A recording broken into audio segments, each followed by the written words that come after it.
Welcome everyone to another Literalist reaction video. I'm Dave. With me as always, my good buddy music lover, John Doe. John, Dave? we've had some interesting ones recently. What do we got today? Yeah. Well, I have a funny feeling you have probably heard a snippet or two of this song in passing. Okay.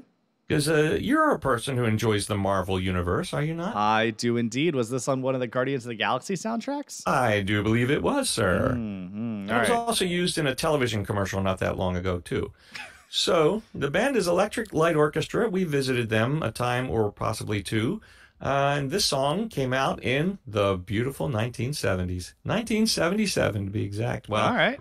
Recorded in 77, released in the UK and the US in 1978, although they delayed the US release for like 5 months, which is weird.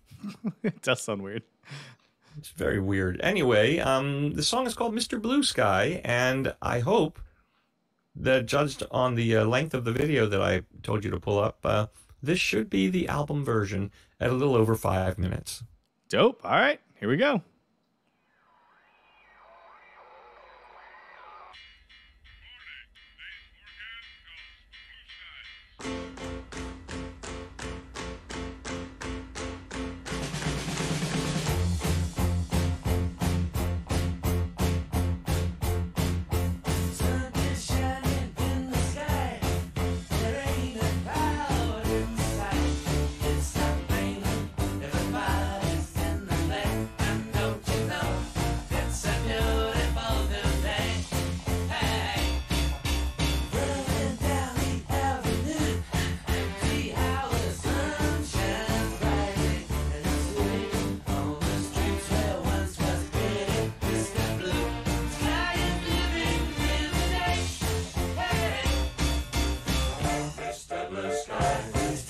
Why you had to hide away for so long? Where did we go wrong?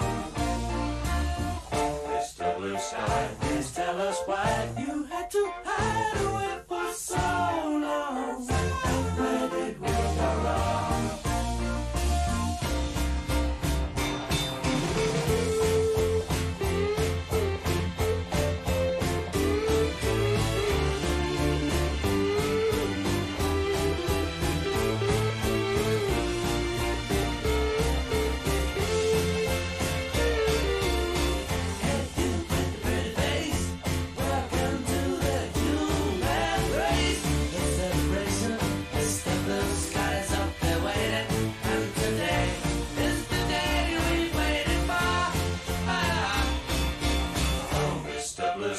Please tell us why you had to hide away for so long.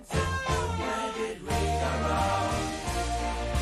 Hey there, Mr. Blue, there's a place to be with you. Look around, see what you do. Everybody's got to do. Hey there, Mr. Blue, there's a place to be with you. Look around, see what you do. Everybody's got to do.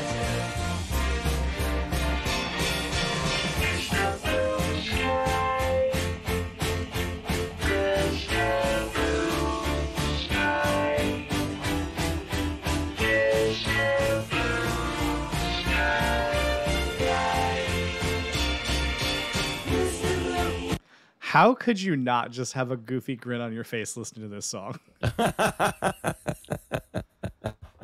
Right? Like everything about this song is just joyful. Just sheer joyful. Exuberant. I will say, so the beginning of this song I have absolutely heard. It plays over sort of the opening sequence of the second Guardians of the Galaxy movie, while the crew is fighting this big alien thing and Groot's just walking around listening to it on the radio, on like a speaker system he built. So definitely heard the beginning of this song. Never paid attention to the lyrics, and I've never heard the whole song.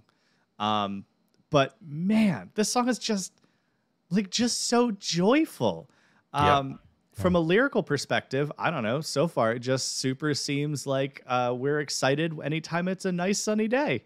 And it's always kind of sad when the clouds come or we have a bad storm or night falls. It hides all night long. Like, so far, that's just pretty much what it sounds like to me. And whenever the sun comes out and it's bright, it's like, hey man, welcome to the human race. Here we are, just walking around like little ants on the planet, doing our thing. That's it. We're just having a good time. Thank you for the sun. Yeah, that's what I got so far. So let's let's see if that continues. Okay.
All right. One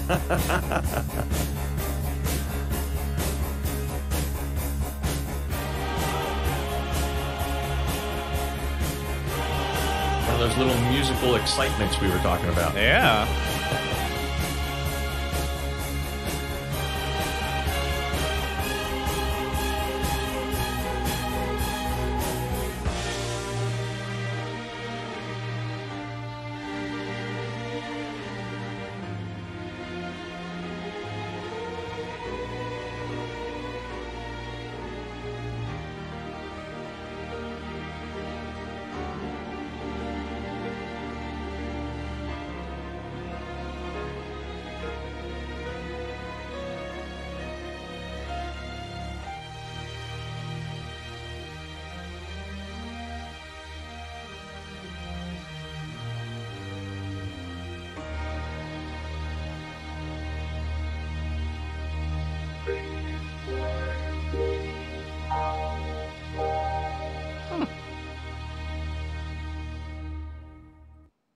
Wow. Man, that was fun. Don't make that go away, because I want you to replay that ending in a second. Okay, sure.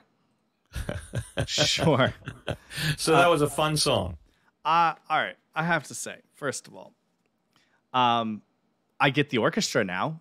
The orchestra came in at the end. I love the entire way that they did the beautiful harmonies of the singing throughout the entire thing. They even did some fun interplay of back and forth on the recording. I don't know if you caught that, but it was always a nice little touch when they pull some fun audio tricks on you. From a just pure musical perspective, I mean, that is like just eating a donut. Like just, you bite into just the most delicious donut you've had in forever, and it just melts in your mouth, and you just feel this surge of dopamine and happiness. And like that is what that song makes me feel.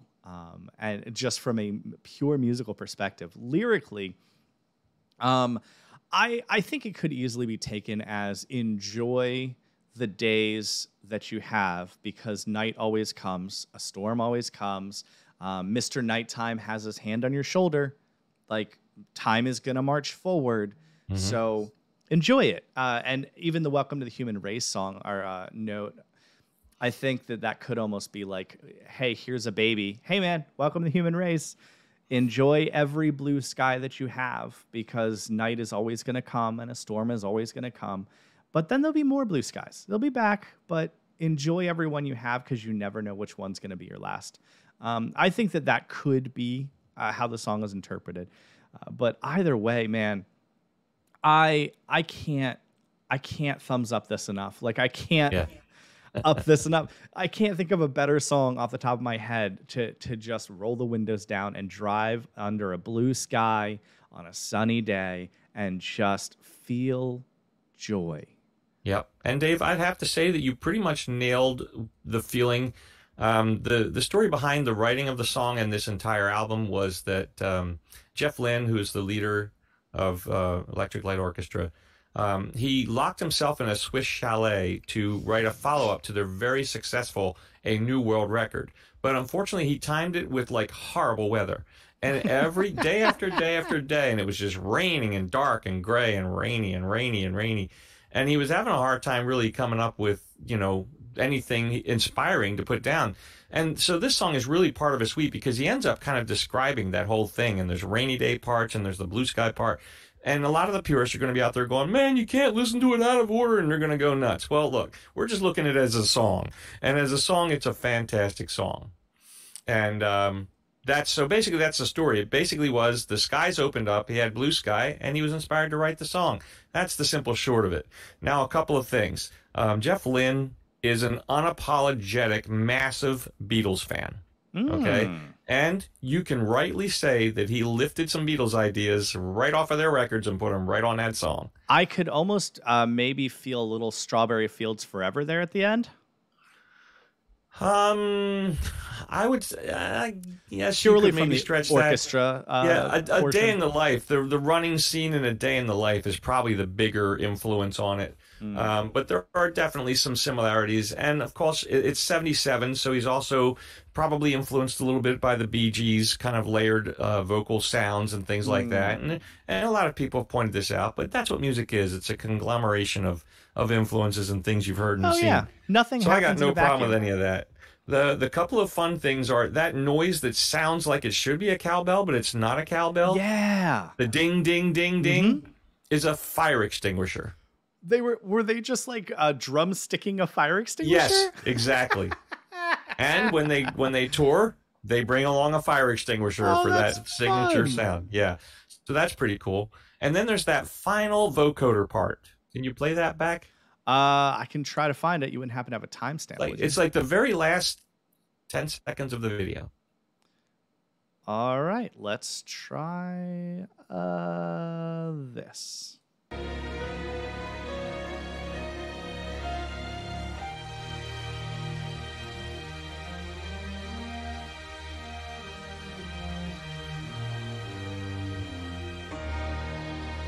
Here it comes.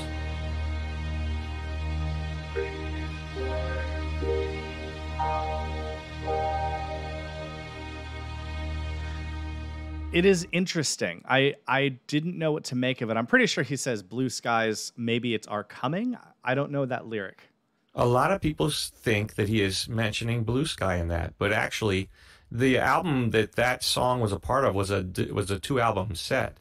And that song was the last song on side 3. The vocoder said, "Please turn me over." Oh. Okay, that's fun. I approve of that. Yeah, it's one of the awesome, neat little audio tricks that you'll find in some e.l.o. music.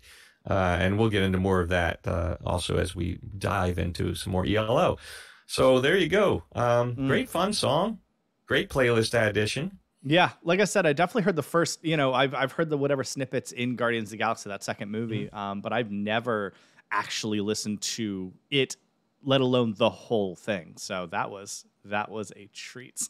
That was Dave, a great you can thank Jeff Lynne in 1977. Oh, nailing it, man. Nailing it. If you have any other requests or suggestions for us to go down the e.l.o. trail, leave them in the comments section. Be sure you subscribe. And Dave, I'll catch you on the flip side.